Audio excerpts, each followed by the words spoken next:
I'm Ian Detectives. If you're interested in true crime like I am, I hope that you would consider hitting the subscribe button. But either way, thanks for being here. Today we're gonna be talking about the mysterious death of a young woman, Phoebe Handsjuk. On December 2nd, 2010, Phoebe's life was cut short in one of the most bizarre incidents in Australian history. Investigators claim that Phoebe climbed into the trash chute of her boyfriend's luxury Melbourne apartment in a sleepwalking state, but her family suspects foul play. Melbourne police officers found her body in the refuse room 12 stories below, where Handsjuk had fallen feet first into the garbage compactor and nearly severed her foot upon impact. While police suspected suicide, the coroner ruled Phoebe Handsjuk's death a freak accident. But others remain unconvinced. Indeed, independent experts found it virtually impossible for Phoebe to have entered the chute alone, and her grieving mother is convinced someone put her in there. So, was it an accident, suicide, or murder?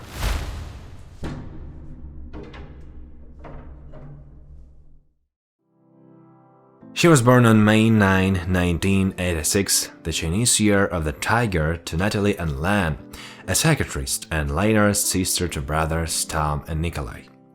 Natalie called her only daughter her tiger cub. They grew up on a big block in Richmond in Melbourne's inner east in a rambling house with a slate roof that Phoebe liked to climb on top of and stare at the sky. She enjoyed physical challenges including rock climbing and hiking. Her teacher at the nearby Steiner School said she had never met such a strong child. At 14, Phoebe was quite hormonal, romantic, intuitive, and very sensitive. Her grandmother, Jeanette Campbell, told the inquest into her death. At age 15, she started hanging out with the wrong crowd, experimenting with drugs like alcohol, speed, ecstasy, and marijuana. She ran away from home and lived in a squat in the city's north for 8 weeks, with an ex-prisoner, his partner, and their baby. After returning home, she began taking antidepressants to curb her mood swings. By age 16, as Bowles reveals in her book Into the Darkness, The Mysterious Death of Phoebe Handsjuk, Phoebe was in a relationship with a teacher who was almost twice her age, starting a pattern from falling in love with older men. At the same time, she was struggling to deal with the decline of her parents' marriage. Phoebe was loyal in many ways, and if she was your friend, you could always count on her to stand up for you. She was very protective of her family and loved her brothers. She had a very special, close relationship with her grandmother and confided in her often. Phoebe had plans for her future and desired to travel overseas to do aid work in India. Natalie says it was her intolerance for alcohol, in particular, that was responsible for driving her off course. There are people who can't cope with it, and she was one of them, she says. She was too sensitive, she was affected too quickly and easily. Former boyfriend Anthony Hampel referred to Phoebe's drinking problem as a monster. They met in 2009 when he was almost 40 and she was 23 and working as the receptionist at Linley Godfrey's hair salon, where Hampel had a regular cut. Hampel is the son of retired Supreme Court Judge George Hampel and stepson of serving County Court Judge Facility Hampel.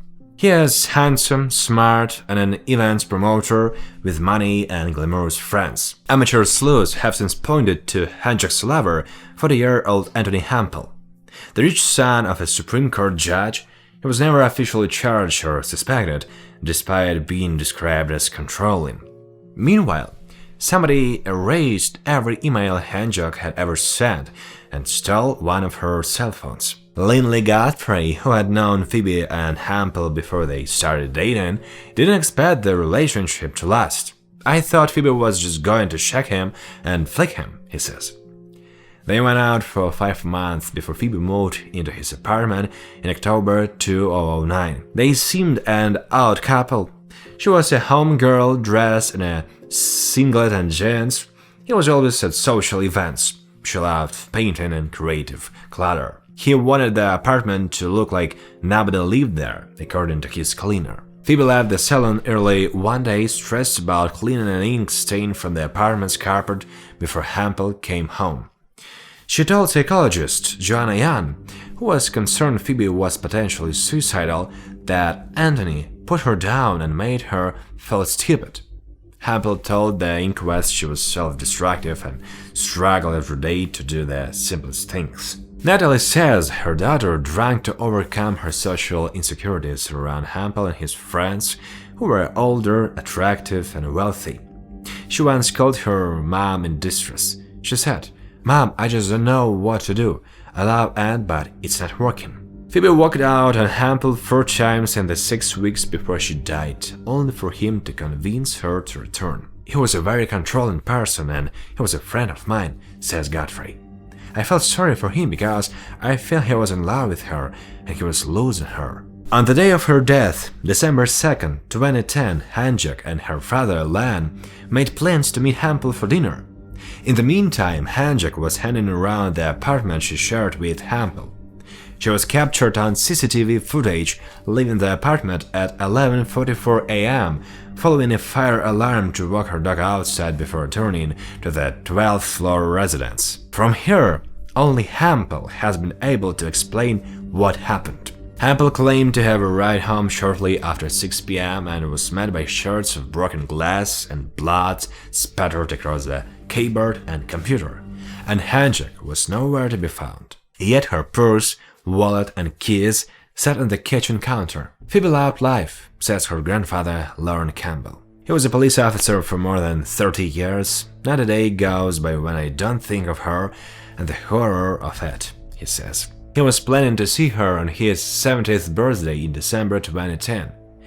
Instead, he went to see the garbage chute at her apartment. He was staggered by how small the disposal hatch was. It measured only 37 centimeters by 22 centimeters and was more than a meter above the floor. "There's no way Phoebe could have climbed inside in her condition," he says. She was uncoordinated after only 2 drinks, but toxicology reports revealed she had taken the prescription sedative zolpidem, known as Stilnox, and had a blood alcohol level of 0.16, more than 3 times the legal driving limit. Police revealed that Handsjuk had initially survived her fall and bled to death in the dark after trying to crawl out of the garbage bin. She had notable bruises on her arms which appeared unlikely to have stemmed from her vertical fall. While authorities concluded that she sleepwalked into the chute, not everyone believed it. 2 witnesses have told the inquest that her boyfriend's behavior was strange or unusual in the days after her death. Then there were no fingerprints on the chute door or steel surrounds which appeared to have been wiped clean, says Campbell. "Right from the start, I believed she had been murdered." Campbell was a police officer for more than 30 years, as I said before, and was like a dog with a bone when it came to catching criminals. So when homicide detectives decided within 5 days that Phoebe had likely committed suicide, he started his own investigation. Arriving at the scene, he was immediately convinced of only one thing. Right from the start, he said, "I believed she had been murdered." To see if Phoebe could have climbed the chute, he attached safety harness of 2 of her friends and tested them on a replica. Second attempt, Danielle pulls herself up, but it takes all her strength, balance, and coordination.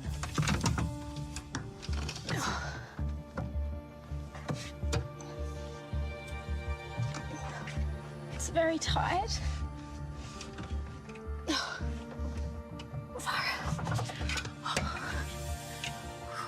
It's very, very tight.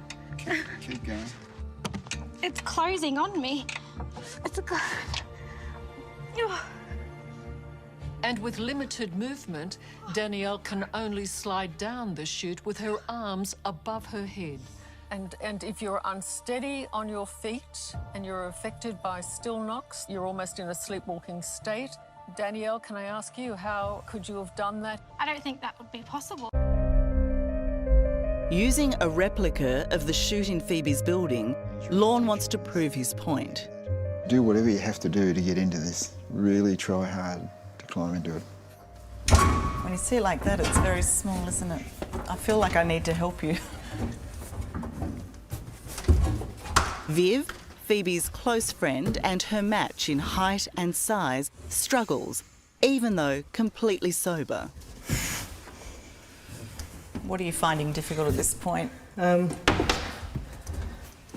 Just trying to see how I can get my body in. With the weighted door to the chute over a metre off the ground, the opening a mere 36.5 centimetres, and nothing to hold on to, it takes a great degree of determination to even sit in it. What a mission. And once in, it's incredibly difficult for Viv to manoeuvre her entire body into the throat of the chute. It's really squashing, like it's a bit of a... Are you all right? It's a tight squeeze to get in. Yeah. Watch it. Oh, God, you're amazing. Oh, I just don't want you to get hurt. No. Of course, sweet.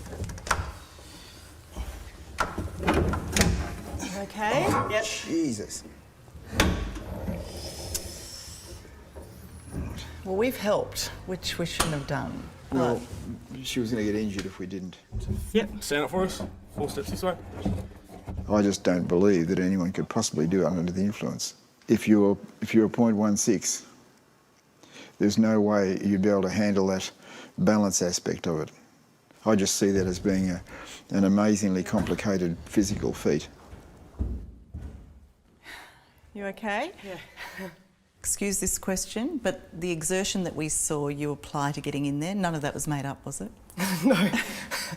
No, it's give it a go. No.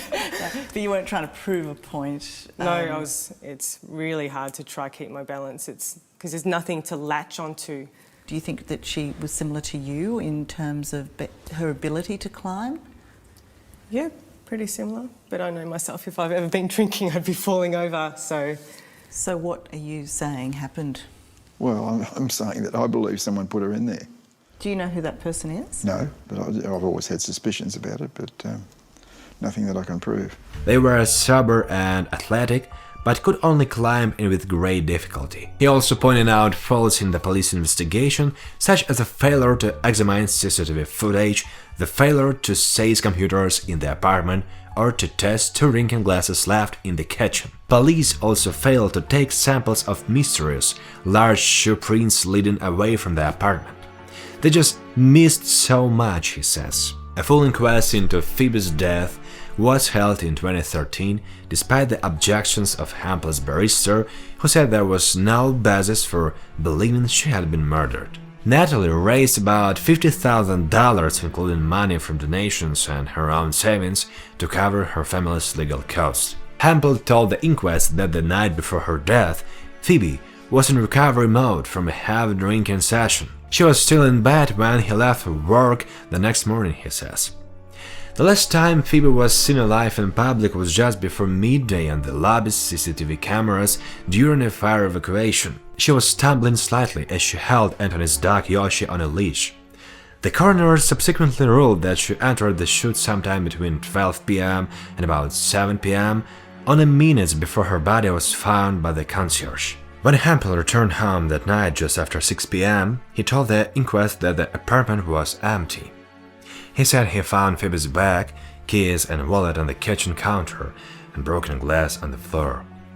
There was blood on the mouse and keyboard of the computer they shared. I was becoming very concerned at the point, he said. He used the computer, had a beer and ordered takeaway. When the delivery man arrived, they mentioned there were police in the downstairs foyer. Hampel went downstairs and was told that a body had been found. When asked at the inquest whether he had any involvement in Phoebe's death, he said, absolutely not. On December 10, 2014, 4 years and 8 days after Phoebe died, he found she had climbed unassisted into the rubbish chute while in a sleepwalking state, and fell down feet first due to consumption of alcohol and stillness. Her penchant for climbing likely caused her to enter the chute without having any intention to cause herself harm, he said. He ruled out suicide or the involvement of any third party and completed with a request from Hampel's lawyer to exonerate his client. Police have never regarded Hampel as a suspect. The major police failings.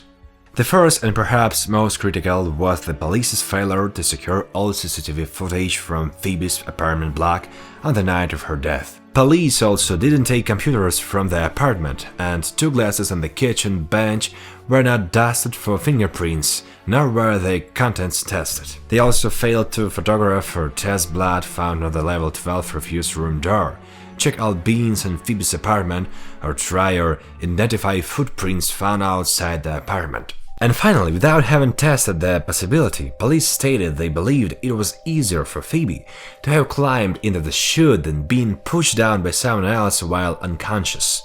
The outcome of the inquest was a blow to Phoebe's family, especially as the coroner ignored submissions from his assistant counsel, Deborah Sinsma, a copy of which was obtained by the Sunday Age. Sinsma felt the combination of evidence, including unexplained bruises to Phoebe's upper arms, the blood in the apartment and the lack of fingerprints on the chute, and the inadequacies of the initial police investigation, did not enable a positive finding to be made on the balance of probabilities as to the involvement of Mr. Hampel or another third party. Simmonsma continued, that is not to say he had any involvement, but rather there is an ability to exculpate on the balance of probabilities, adding aspects of Mr. Hampel's evidence that were unsatisfactory. Phoebe's family hoped to take their case to the Supreme Court, but ran out of money. They also received legal advice that any appeal of the coroner's finding was unlikely to succeed, as Victorian law only allows such appeals on errors of law, not fact. Natalie says the legal system has failed those who need it most. Natural justice is now the only thing we're going to get out of this. Karma will come to whoever has been involved. We just have to be patient. In the meantime, she mourns the loss of her tiger cub at her home at Malakuta, a place much visited by her family before she moved there to escape Melbourne and its painful memories. Phoebe's artwork and photographs cover the walls. I don't think I have properly accepted that she is not here, she says. Every now and then I will watch a lovely exchange between a mother and daughter or get news that one of Phoebe's friends is pregnant, and it makes it all fresh again. A short walk from Natalie's cottage is a seat with an ocean view where she often discussed her daughter's future with her. Phoebe planned to move to Malakuta to work and save for a trip to India. She wanted to do aid work. Natalie now sits there alone, pondering why her daughter died. Perhaps Phoebe got in a fight with a visitor to the apartment, she says. I think she may have said something to upset someone. I don't know who, but I think that she's been injured and whoever was involved has panicked and tried to get rid of her. Campbell still hopes that someone will come forward with the truth. He thinks his granddaughter's death may be related to Melbourne's drug trade.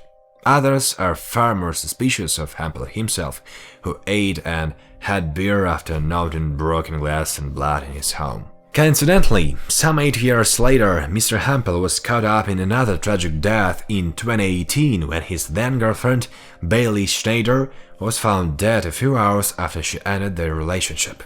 On June 24, the 25-year-old was discovered by her parents inside their home in Moon Ponds, on the floor of the kitchen with a cord tied around her neck. Her father, Cameron Schneider, told the Age newspaper that her decision to take out a life insurance policy 3 weeks before was bizarre. Mr. Schneider also pointed out there was nowhere to attach the cord in his kitchen near where her body was found. I'm satisfied that Miss Schneider, while affected by drugs, alcohol, prescription medication and cocaine, upset by relationship difficulties, made an impulsive decision to end her own life, the coroner concluded. The young model and dental assistant who broke up with Mr. Hampel, then 51, that morning, didn't leave a suicide note. Hampel, meanwhile, has since moved out of his apartment and is happily married. But for the Handsjuks, moving on from their loss remains a lifelong struggle. As Phoebe Handsjuk's mother said, nothing will ever be the same for us. It's a really hard, mysterious and strange case. I hope that one day Phoebe's mother will know the truth. Guys, write down what do you think about this case.